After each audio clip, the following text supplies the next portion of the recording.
The man who raised me ruined my birthday with one sentence.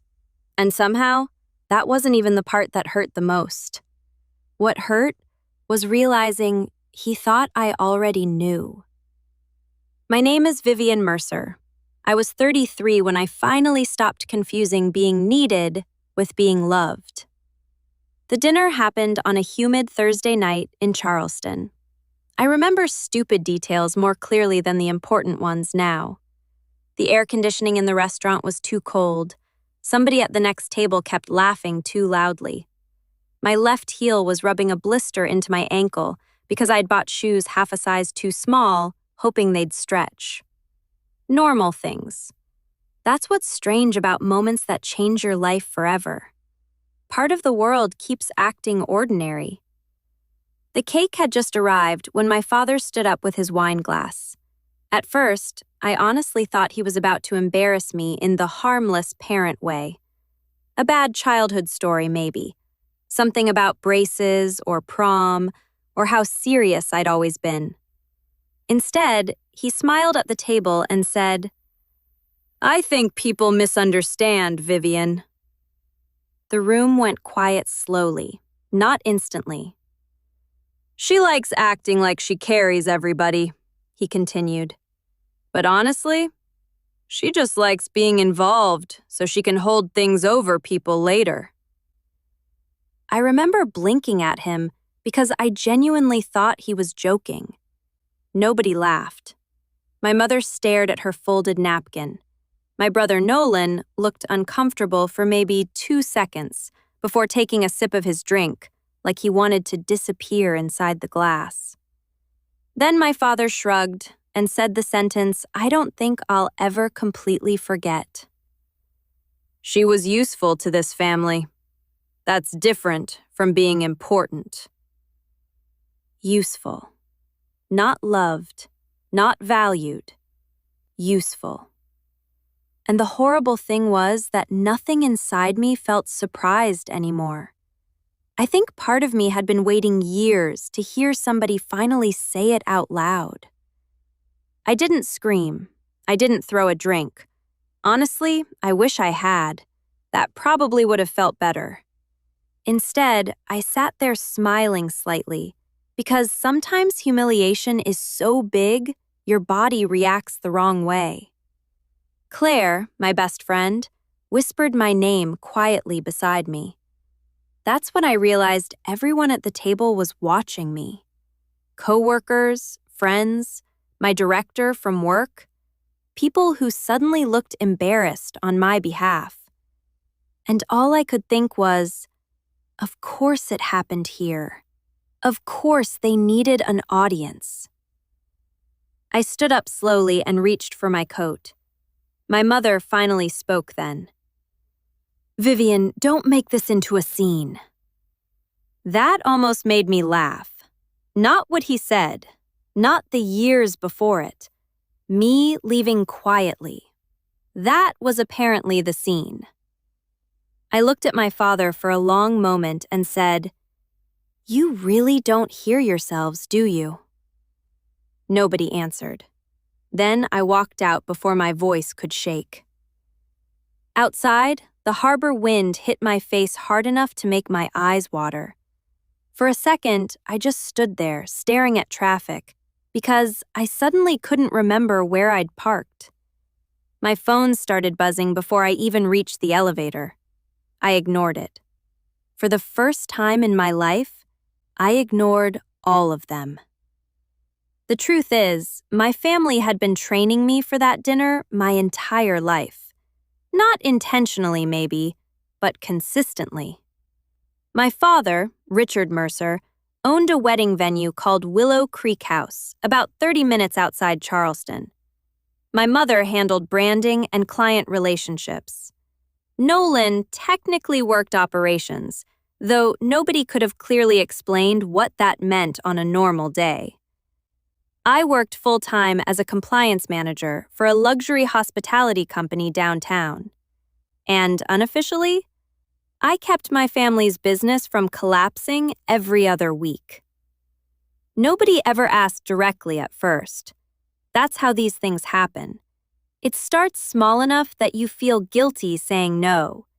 Dad would call, needing help reviewing a contract because you understand legal wording better than I do.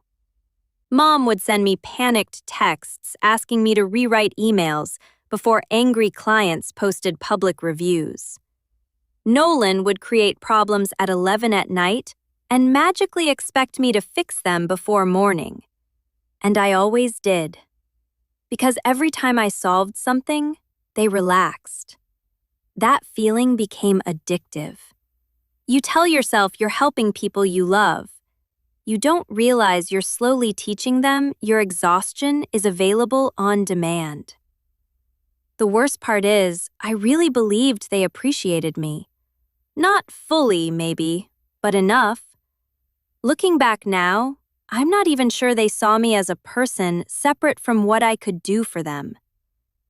One Sunday dinner, my father spent 20 minutes bragging about securing a luxury wedding contract. He talked about negotiation strategy and business instincts like he'd personally built an empire from scratch. 2 nights earlier, Nolan had accidentally sent the client the wrong contract version, missing multiple liability clauses. I fixed it at 1:30 in the morning while eating stale crackers over my laptop.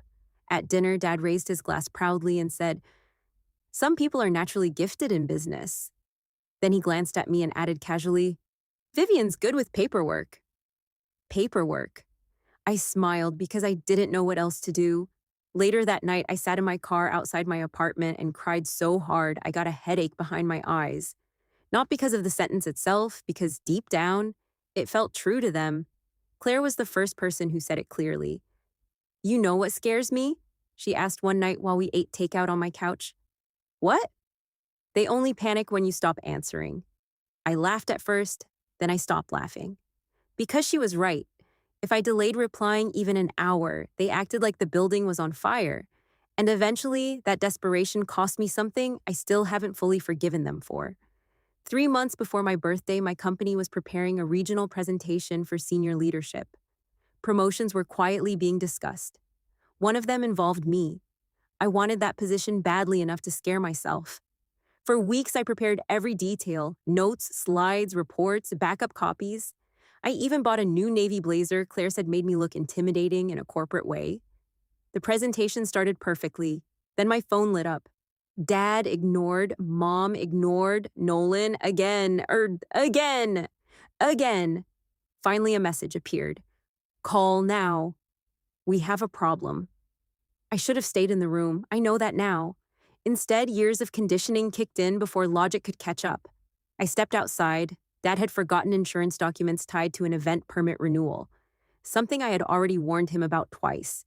But somehow, the emergency still became mine. I made calls, forwarded files, contacted brokers, solved the issue standing in a hallway while my career opportunity continued without me. When I walked back inside, somebody else was presenting my section. That quiet disappointment on my director's face stayed with me longer than the actual lost promotion. 2 weeks later, the role went to someone else. I remember sitting in my car afterwards, staring through the windshield while rain slid sideways across the glass. I didn't cry immediately. I just felt tired. Bone deep, tired. Like I suddenly understood what my life would look like forever if I stayed close to them. That night, Claire asked me something I couldn't stop hearing afterward. "What exactly happens to them if you stop rescuing everybody?" I knew the answer instantly. Everything falls apart. And for the first time in my life, that thought didn't make me feel guilty. It made me feel free. Quietly, without telling my family, I started interviewing for a director position with a hospitality development firm in Boston. Better pay, better title, a real future. When they offered me the job, I accepted before fear could start negotiating against me.